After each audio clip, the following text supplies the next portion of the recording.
আজকে বিশ্বকর্মা পুজো, আজকে মায়েরও পুজো, আজকে মায়েরও দিন পুজো।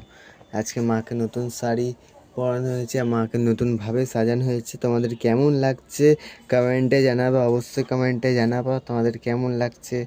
জয় মা মনসার জয়, জয় মা বিশ্বরীর জয়।